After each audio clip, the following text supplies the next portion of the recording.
Israel आणि Iran बघ हे सगळं आज युद्ध चल्लेलें आसा. त्यामुळे खरें म्हळ्यार आमची सगळ्यांची जबाबदारी जगांक शांतता आसपाक जाय.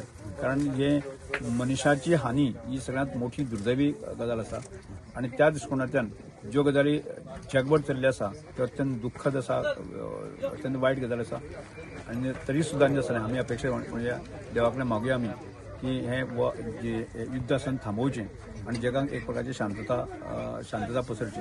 पण तरी सुद्दां ह्या वेळाचेर सुद्दां आसतना आमचे गोंयकार आसतले, भारतीय आसतले, ह्या हातूंत सगळे अडखले आसा आणि आमी इतलेंच मागुया ते सुखरूप परत एकदां आमच्या देशांत पावचे आणि तांचे घरचे लोक अत्यंत संकटांत आसा, तोही संकट आसा. त्यामुळे ते जावचे अशें अपेक्षा करूया की आज पर्यंत दुर्दैवी घटना अशें जेन्ना जेन्ना गजाल घडल्यो भारतीयांचे मोठे संकट आयले ना. त्यामुळे आतांय ह्या वेळाचेर सुद्दां आसतना अशा प्रकारचे हातूंतल्यान मुक्तता करची अशी अपेक्षा देवा कडेन मागता.